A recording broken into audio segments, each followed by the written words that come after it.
Yo, good morning mga par. Semento Gaming muna tayo. So kasama na naman natin si Wolf at si Brian. So ayan. At kasama rin natin ang grupo ng Shimanong Naynay. Yun. So nasa likuran sila. Siyempre invite sila ni Kuyang Gilbert nyo, no? Kasalukuyan tayong andito sa may paahon ng Pililla Rizal, dito sa may windmill. So titira tayo ngayon ng 7-Up Hills mga par. So puro ahon muna ang trip natin. Kaya tara, let's go. Woo! First time ko dito sa 7-Up Hills. Ang nakaka-ahon pa lang dito ay si Wolf. So ayan, bubudulin na naman kami ni Wolf. At eto na ang team Shimanong Naynay. Ayan, malalakas tong mga to. Lalo na yung pinakabata, si Kuyang Gilbert. Ayun, sa likod. Mabait ako, mabait. Mabait ko. Sininang otis lang salbahe. Lagi ako binubudol. Ayun. Pero shoutout pa rin. Ako, ninong otis ko. Magkasama na naman kami. Di na nagsawa sa pambubudol. So, kung puro ahon, matik, hindi mabubudol to si Kuyang Gilbert. Malabo pa sa sabaw ng posisyon. Dahil malakas to.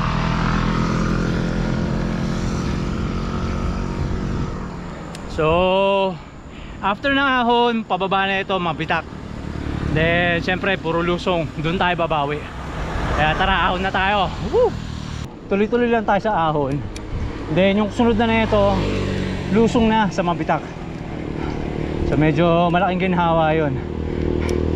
Then yung magiging ahon natin dito sa 7-Up, sabi ni Wolf nasa 16 to 17 kilometers yung magiging ahon. So good luck sa atin, no? Dahil medyo masakit din yun, ha. O nga pala, no, supposedly dapat yung ride namin is Malasya Loop reverse. At na-invite tayo dito ng grupong Rampa Squad ni MG tsaka ni Mark. Doon problema, hindi tayo pwedeng abutan ng gabi dahil meron tayong activity mamayang gabi. So nag-cancel tayo. And at the same time, yung panahon din medyo panay ambon tsaka ulan, especially kahapon. So ang rule kasi ni Otits nyo, pagka sa bundok, no, dapat 3 days na hindi umulan. Not unless kung talagang kami-kami lang, or alam mo yun, wala kami lakad kinabukasan. Pero ang problema, may pasok. And yung iba panggabi, no? So Sunday night may pasok na sila.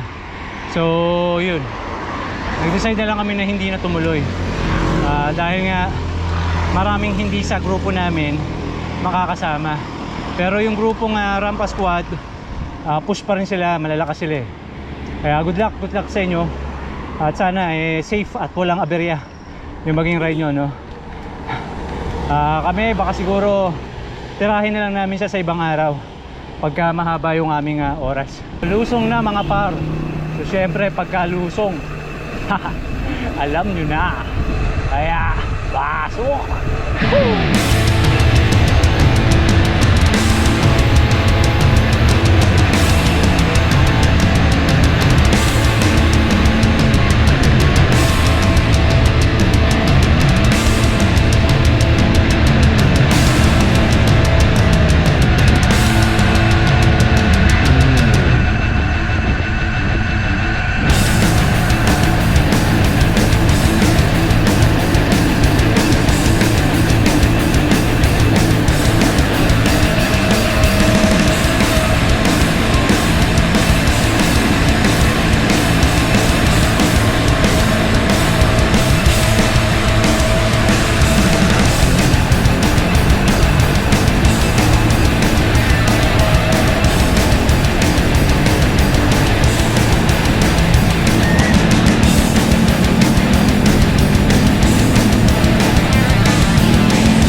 Solid na lusong mga par.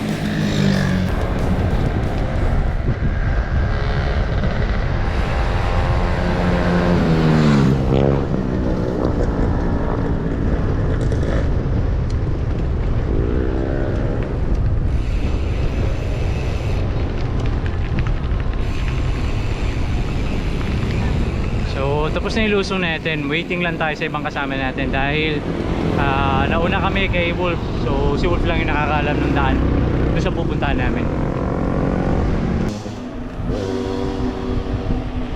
Alright, so time check 8:37.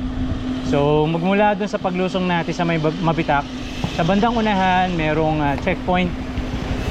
Kumaliwa tayo doon. And then according to Wolf, dire-diretso lang daw. Alright, so andito na tayo sa arko ng Santa Maria. So itong part na to is Laguna na pala mga par. So I don't know kung ito na yung magiging start ng ahon. Ang sabi ni Wolf is tatawirin namin yung kaninang bundok na nakikita namin. So good luck sa atin, no, mga par. Dahil walang ensayo na naman si Otis nyo, no?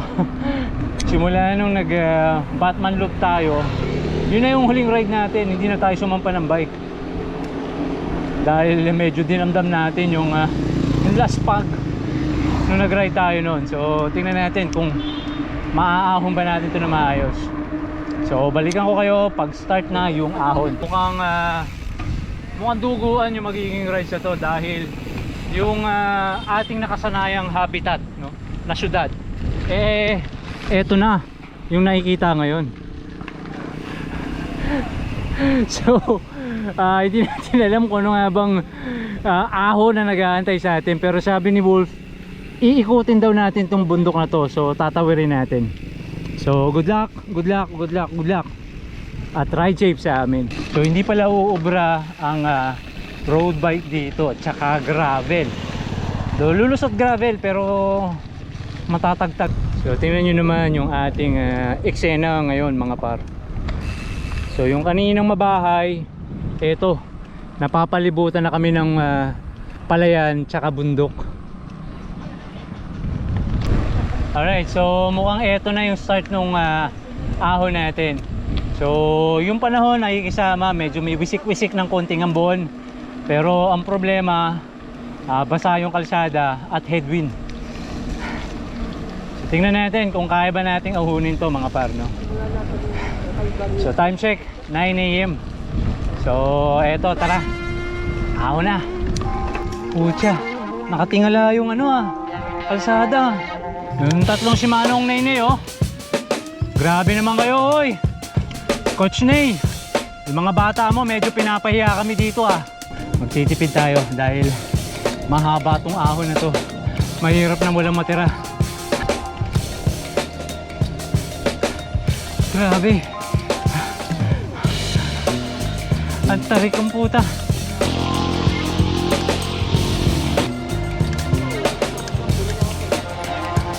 So tatamsi-tamsiin lang natin yung padjak natin mga para iwas pulikat tayo.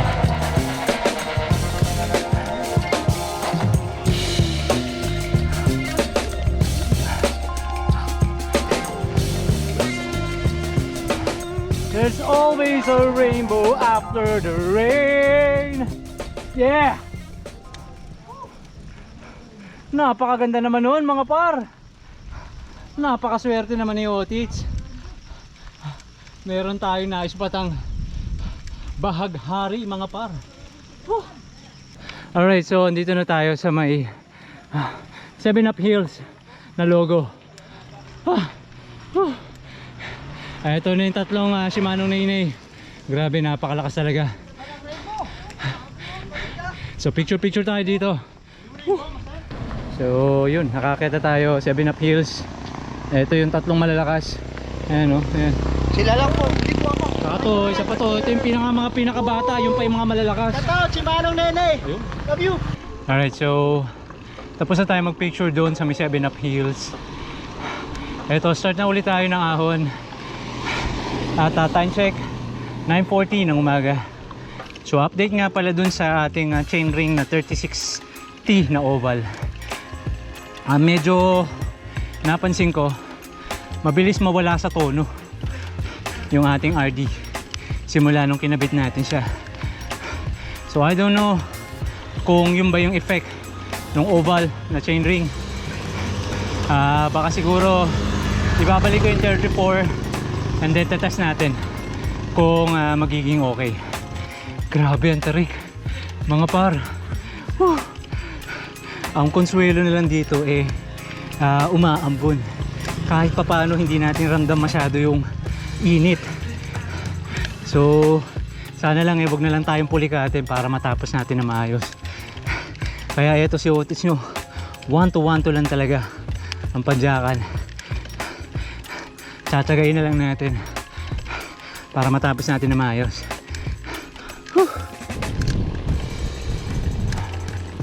So isang maganda rito sa lugar na to, kukunti na sasakyan, puro motor lang, bibihira yung kotse. Kaya kahit pa paano makakapadya ka na maayos. Ang problema lang dito, walang mga tindahan. Kaya kailangan bago mag start yung ahon bumili ka na ng tubig tsaka na makakutkot mong pagkain. Dahil naku po, gugutumin ka dito. So ito mukha lang patag pero false flat mga par, nakakalaspag din. Walang ulan-ulan mga par, aahon ng mga otits nyo. Grabe, ang tarik na ng ahon, headwind, tapos malakas yung ulan. Kanina ambon lang o ayan, ambon na naman ulit. Tapos mamaya lalakas.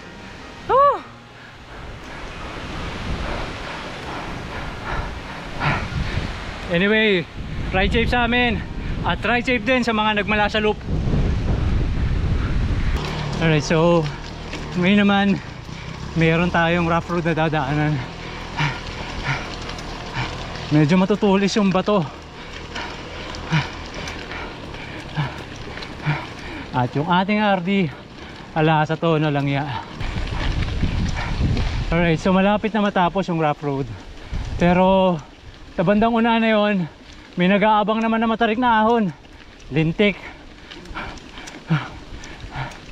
Talagang kaya pala tinawag na 7 uphills to dahil matarik talaga. Grabe. So natapos din kami doon sa may rough road. At eto, continuous pa rin yung pag-ahon. At syempre yung ulan. Time check 10:21. So 1.5 hour na kaming umaahon mga par. At ngayon medyo banayad na tong pinapadyakan natin. So sana kahit hanggang dun para makapagpahinga tayo ng konti. Padyak pa rin mga par, walang katapusang ahon. Grabe naman tong ahon dito, hindi na uubos. Tapos headwind. Ay nako, ang lalambot na ako.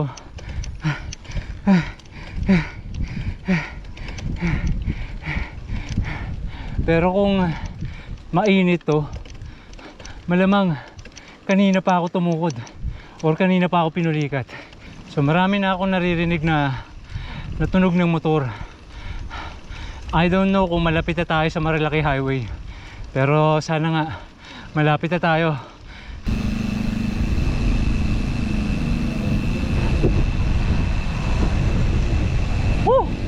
Sa wakas nakalabas din kami ng highway.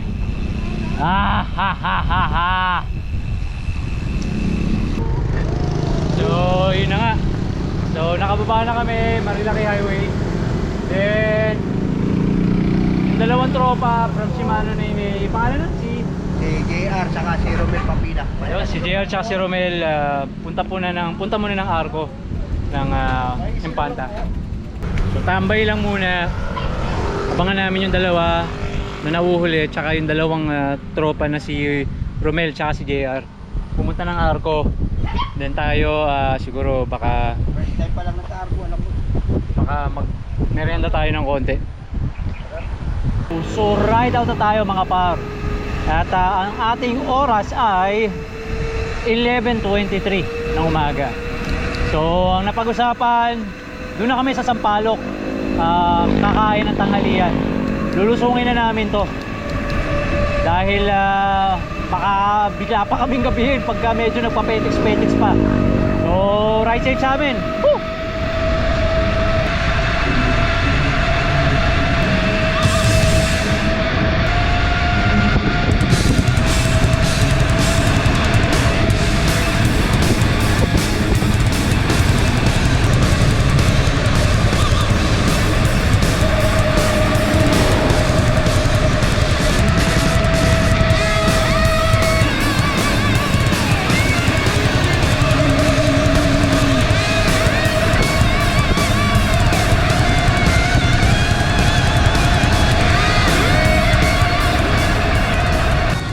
Yun, so nakababa na tayo rito sa Sampaloc.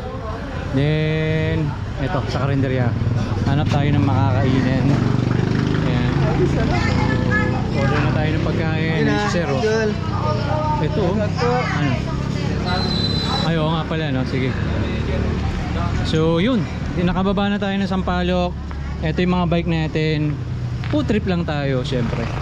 So, si Kuyang Gilbert. At ito yung dalawang tropa natin. Ayos. So nakasurvive naman kami hanggang Sampaloc. Mamaya yung ahon na lang.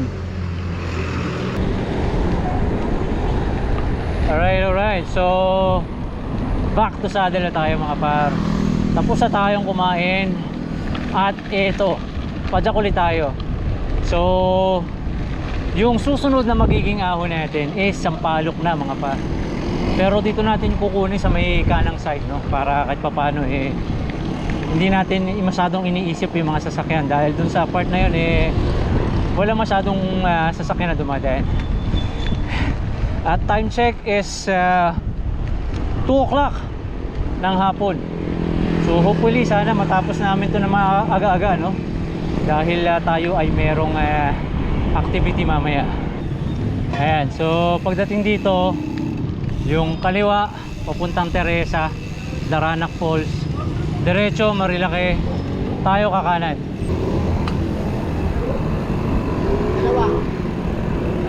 Alright, so pagkakanan nyo, maintain nyo lang yung left side, kaliwa tayo.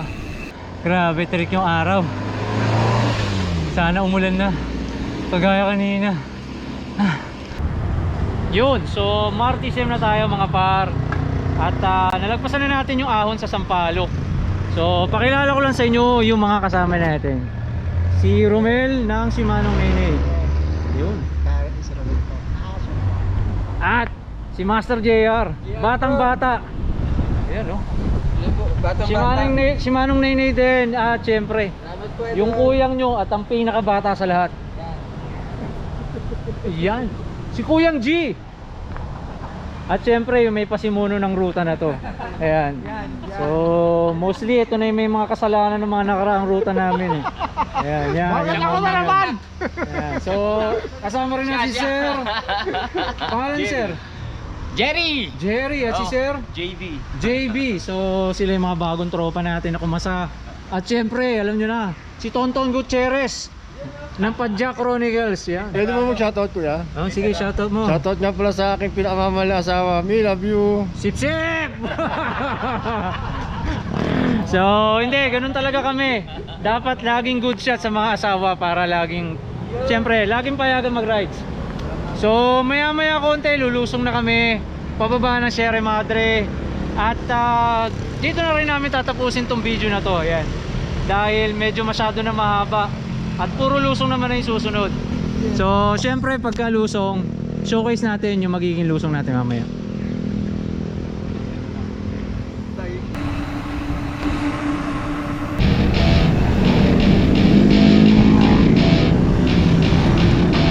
Alright, so ito na yung inaantay natin na lusong. Kaya, pasok! Welcome to my party, we're just getting started. A life is a dream or a nightmare scarring. Hand me a drink cause I think I'm going all in. Get me a